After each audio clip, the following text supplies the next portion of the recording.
to you about the power of suggestions. Because to me, um, that just kinds of it's something that we do like every day. I mean, we do it every single day and we don't even notice it. Like, you know, suggestions can be either good or bad or neutral, whatever. There's no, it just is what it is. But sometimes the suggestions that I kind of want, I guess there's kind of like some thoughts I have. There's the suggestions that you say to yourself every day. There's suggestions that you take from family, friends, a coach, pastor, your therapist, your cousin, whoever, stranger, whatever. And those suggestions can either hinder you or help you. And so, like in here, there's a section that's called The Tremendous Power of Suggestion. And it says, you must realize by now that your conscious mind is the watchman at the gate, and its chief function is to protect your subconscious mind from false impressions. You are now aware of one of the basic laws of mind. Your subconscious mind is amenable to suggestions. As you know, your subconscious mind does not make comparisons or contrasts. Neither does it reason and think things out for itself. This later function belongs to your conscious mind. It simply reacts to the impressions given to you by your conscious mind. It does not show preferences for one course of action over another. Okay? And then it gives this example. Okay? It says, the following is a classic example of a tremendous power suggestion. Suppose you approach a timid-looking passenger on board ship, and you say to him something like this: You look very ill. How pale are you? I feel certain you are going to be seasick. Let me help you to your cabin. The passenger turns pale. Your suggestion of seasickness associates itself with his own fears and forebodings. Forgive me, work in progress. He accepts your aid down to the breath, and there your negative suggestion, which was accepted by him, is realized. So there's the suggestion, okay, and in your mind you have your conscious mind, your subconscious mind. Your conscious mind will either say come on in suggestions or no. You know what I mean? Like earlier said that, yeah, you can accept that coming into your subconscious mind, and where it accepts that, and now it becomes true, and then becomes ingrained as you think over and over and over and over again about it. So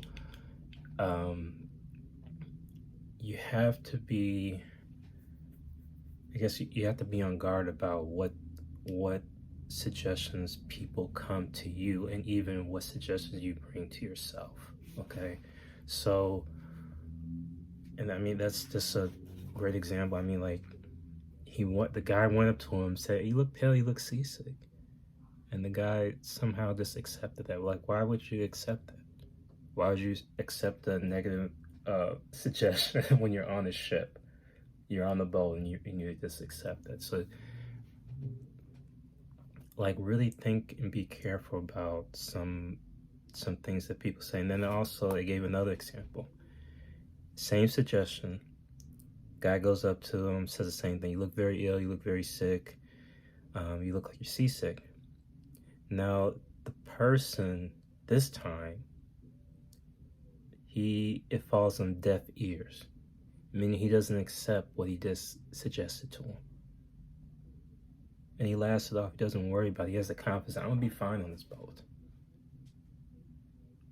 You know what I mean? So like, what are some things that we are, bringing into, like, what are we opening ourselves up to? Like, are we opening ourselves to good things or bad things? Like, what suggestions are coming in? And then there's like another key thing. It says the dictionary says that a suggestion is the act or instance of putting something into one's mind. The mental process by which the thought or idea suggested is entertained, accepted, or put into effect. I mean, one more time. The dictionary says that a suggestion is the act or instance of putting something into one's mind. The mental process by which the thought or idea suggested is entertained, accepted, or put into effect. That is a great thing to keep in mind. I think you should write that down. You must remember that a suggestion cannot impose something on the subconscious mind against the will of the conscious mind. So again, whatever that suggestion is, you have really the guardrails of either accepting it or guarding against it and not, or ignoring it, which I think is very key. And then there is something else in this chapter. There's a lot of good things like in this book. I mean, when you read it over and over again, it just really stands out. And the suggestion, once you accept it, like once you've entertained that, it already takes effect. Because now you're thinking about, now it's like in your mind, and now you're thinking about it. And like, I think sometimes we have to like think about, well, what are, like, do some reflection, like what are some suggestions for things from people or from myself that I have accepted, to be true. You know what I mean? And I think, the power of it is just people, like, how you hear people say, well, I'm losing my memory. Why would you say you lose my memory? Like, why are you suggesting that to yourself, that you're losing your memory? Oh, my knees hurt, my back. I've seen someone that's like 75 in the greatest shape. They did not accept that as they get old that they have to be weak or brittle or all that. No. I've seen men and women, don't matter color, don't matter sex, none of that.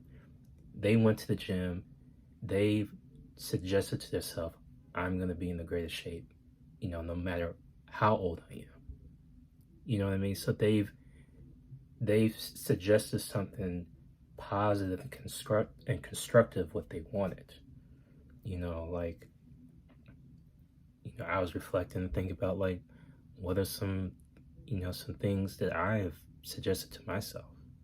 And some of those things have been negative, and I'm like, oh, I have thought about this thing over and over and over and over and over again. And I have not given myself something else, another suggestion to think. So I want to thank, friends and family. When they see me, they give me just something positive to think about. This. So shouts out to y'all.